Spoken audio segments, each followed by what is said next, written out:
नमस्कार, मैं क्षितिज Arora. Colonel Sophia Qureshi को लेकर विवादित बयान देने वाले मध्य प्रदेश के मंत्री विजय शाह की माफी सुप्रीम कोर्ट ने नामंजूर कर दी। उच्चतम न्यायालय ने इस मामले की जांच के लिए एसआईटी यानी स्पेशल इन्वेस्टिगेशन टीम गठित करने का आदेश पारित किया है, लेकिन उनकी गिरफ्तारी पर फिलहाल के लिए रोक लगा दी गई है। मंत्री शाह की तरफ से पेश होने वाले वकील मनिंदर सिंह को सुप्रीम कोर्ट की तरफ से फटकार पड़ी है, जब उन्होंने कहा कि मेरे मुवक्किल ने माफी मांग ली है। दरअसल कर्नल सोफिया कुरैशी को लेकर दिए विवादित बयान के बाद जब मामला गरमाने लगा, तब मंत्री जी मीडिया के सामने आए और कहा कि मैं कोई भगवान नहीं हूँ, उत्तेजना में मुझसे गलती हो गई, लेकिन मैं अपने बयान पर 10 बार माफी मांगता हूँ। लेकिन मंत्री विजय शाह के वकील मनिंदर सिंह ने जब ये कहा कि मेरे मुवक्किल ने माफी मांग ली है, तब सुप्रीम कोर्ट में उन्हें सुनाया गया कि आप लोगों के सामने पूरी तरह से बेनकाब हो चुके हैं। आप एक पब्लिक फिगर हैं और बोलते समय अपने शब्दों पर विचार करना चाहिए। सुप्रीम कोर्ट में जस्टिस सूर्यकांत और जस्टिस एन कोटेश्वर सिंह की पीठ ने मामले की जांच के लिए 3 आईपीएस अधिकारियों से युक्त एसआईटी का गठन करने का आदेश दिया है, जिसमें एक महिला अधिकारी का होना अनिवार्य है। साथ ही फिलहाल मंत्री विजय शाह की गिरफ्तारी पर कोर्ट ने रोक लगा दी है।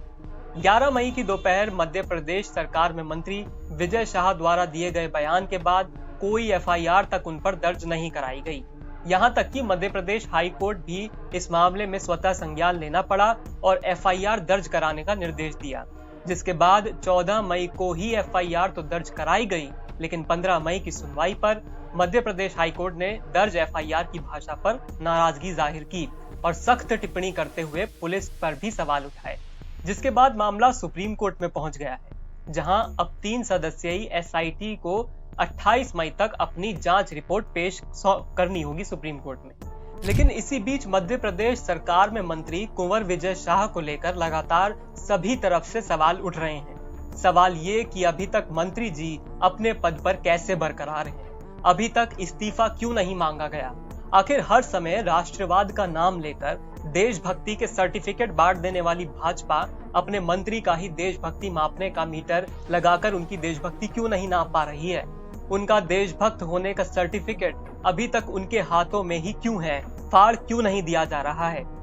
हम ये बिल्कुल नहीं कह रहे हैं कि सिर्फ एक बयान के आधार पर कोई देशभक्त है या नहीं, ये तय नहीं होना चाहिए। लेकिन अगर पिछले कुछ समय में देखें तो यही वो भारत है जो किसी के जरा सी सरकार के खिलाफ आवाज उठाने वाले को ही देशद्रोही के रूप में स्थापित कर देता है। ऐसा क्यों हो रहा है कि सत्ता के संरक्षण प्राप्त एक मंत्री कर्नल सोफिया कुरैशी, जिन पर देश को नाज है, उन पर एक अभद्र टिप्पणी कर भी अपने पद पर बने रह सकते हैं, लेकिन हरियाणा के सोनीपत की अशोका यूनिवर्सिटी के प्रोफेसर अली खान महमूदाबाद को एक फेसबुक पोस्ट के लिए जिसमें कुछ विवादास्पद नहीं लगता गिरफ्तार कर लिया जाता है। कई लोगों का मानना है कि प्रोफेसर खान की गिरफ्तारी की वजह उनका नाम है, मतलब उनकी पहचान। खैर, हम इस बात को नहीं जानते। अगर आप प्रोफेसर अली खान के उस विवादास्पद पोस्ट को पढ़ेंगे, तब मेरे हिसाब से आपको उसमें विवाद जैसा कुछ मालूम ही नहीं होगा। 8 मई का उनका पोस्ट अंग्रेजी में है, लेकिन अगर उसका हिंदी अनुवाद करके पढ़ा जाए तब मालूम होता है कि अपने लेखनी की शुरुआत में प्रोफेसर खान आतंकवाद और पाकिस्तानी सेना के बीच खत्म हो चुकी सीमा को लिखते हैं। वो लिखते हैं, रणनीतिक रूप से भारत ने दरअसल पाकिस्तान में सेना और आतंकवादियों के बीच के अंतर को खत्म करने के मामले में एक नया चरण शुरू कर दिया है। इसके मायने हैं कि किसी भी आतंकवादी गतिविधि का जवाब सेना द्वारा सीधे हमले से दिया जाएगा और इसलिए ये सुनिश्चित करने की जिम्मेदारी पाकिस्तानी सेना पर है कि वे आतंकवादियों और गैर राज्यीय तत्वों के पीछे ना छिपें। पाकिस्तानी सेना बहुत लंबे समय से हथियारबंद गैर राज्यीय तत्वों का इस्तेमाल कर हमारे भू राजनीतिक क्षेत्र को अस्थिर करने के लिए करती रही है और अंतर्राष्ट्रीय मंचों पर आतंकवाद से पीड़ित होने का दावा भी करती रही है। पाकिस्तानी सेना ने उन्हीं लोगों का इस्तेमाल, जिनमें से कुछ को ताजा भारतीय हमलों में निशाना बनाया गया था, पाकिस्तान में सांप्रदायिक तत्वों को भड़काने के लिए भी किया है। ऑपरेशन सिंदूर ने भारत पाक संबंधों की सभी पुरानी धारणाओं को उथल दिया है अब आतंकवादी हमलों का जवाब सैन्य प्रक्रिया से दिया जाएगा और इस तरह दोनों पाकिस्तानी सेना और आतंकवादियों के बीच कोई भी अर्थगत अंतर नहीं रह गया है।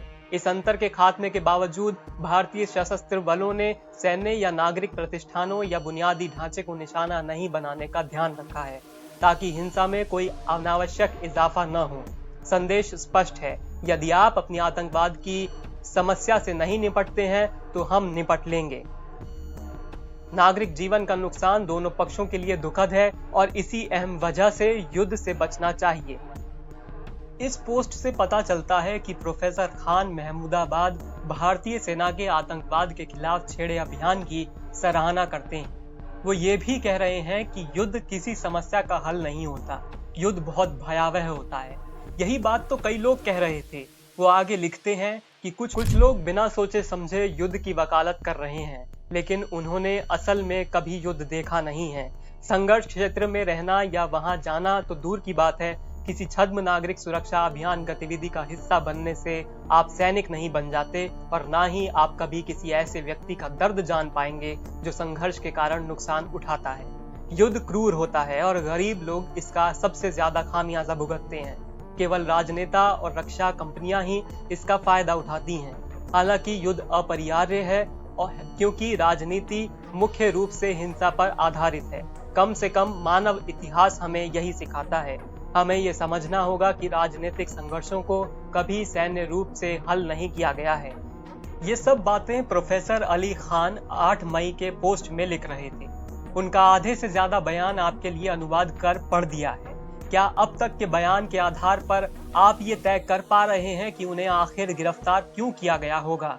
असल में विवाद आगे के बयान पर है, जिसे गौर से सुनना चाहिए, जहां प्रोफेसर खान लिख रहे हैं, अंत में मैं कर्नल सोफिया कुरैशी की प्रशंसा करने वाले इतने सारे दक्षिणपंथी टिप्पणीकारों को देखकर बहुत खुश हूं, लेकिन शायद वे उतनी ही जोर से ये मांग भी कर सकते हैं कि भीड़ द्वारा मॉब लिंचिंग, मनमाने ढंग से बुलडोजर चलाने और भाजपा द्वारा फैलाई गई नफरत के शिकार अन्य लोगों को भी भारतीय नागरिक होने के नाते संरक्षित किया जाए। 2 महिला सैनिकों द्वारा जानकारियों को प्रस्तुत करने का दिखावा अहम है, लेकिन ये दिखावा जमीनी हकीकत में भी बदलना चाहिए, नहीं तो ये केवल पाखंड है।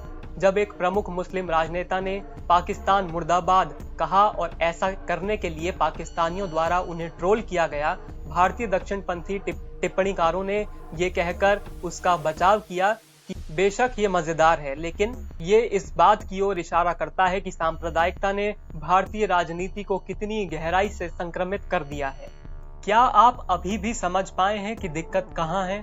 पूरे पोस्ट का अनुवाद करके आपको सुना दिया है। आप खुद भी उनका बयान अंग्रेजी में जाकर पढ़ सकते हैं। वो सिर्फ इतना कह रहे हैं, पूछ रहे हैं कि क्या वही लोग उन हत्याओं की भी मुखालफत करेंगे, उन बुलडोजर एक्शन पर भी विरोध करेंगे जिन्हें नफरत की राजनीति के लिए अंजाम दिया जाता है, जिस तरह से वे कर्नल सोफिया कुरैशी की सराहना कर रहे हैं। इसमें क्या गलत दिखाई देता है?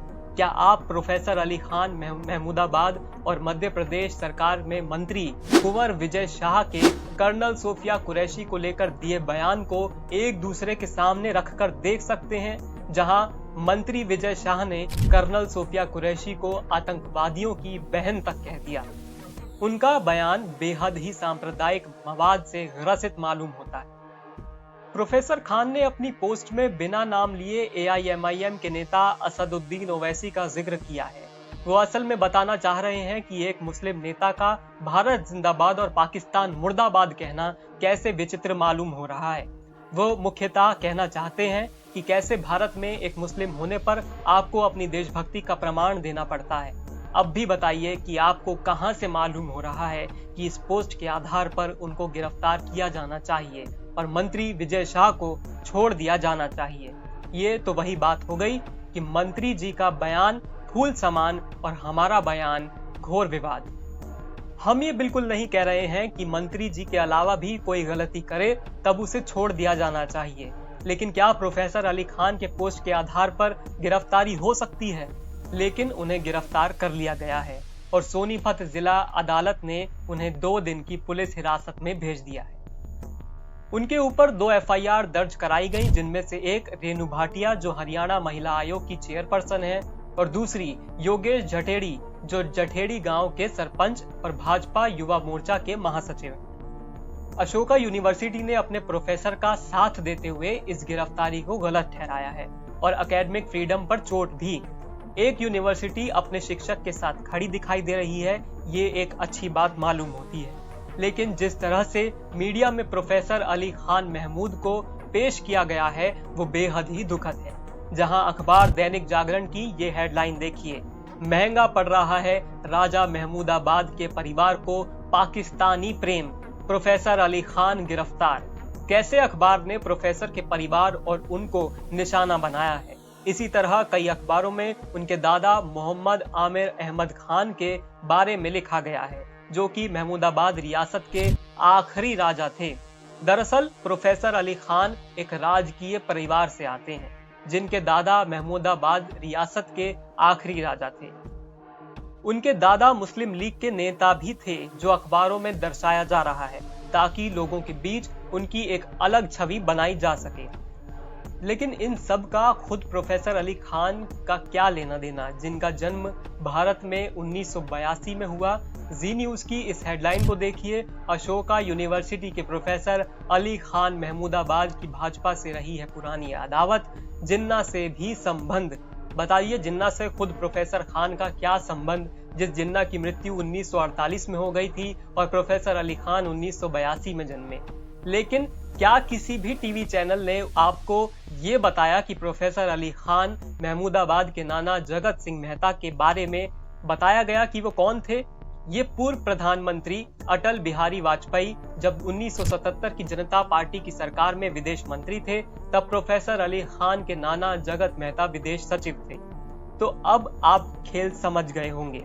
जिस मीडिया को जो बोलने और लिखने की आजादी यानी आर्टिकल 19 के आधार पर कार्य करता है, उससे कम से कम प्रोफेसर खान का पक्ष रखना चाहिए था। लेकिन हालात आपके सामने हैं। शायर राहत इंदौरी ने लिखा था, लगेगी आग तो आएंगे मकान कई जद में, यहाँ केवल हमारा मकान थोड़ी है। समझदार को इशारा काफी है। नमस्कार, मैं क्षितिज अरोड़ा।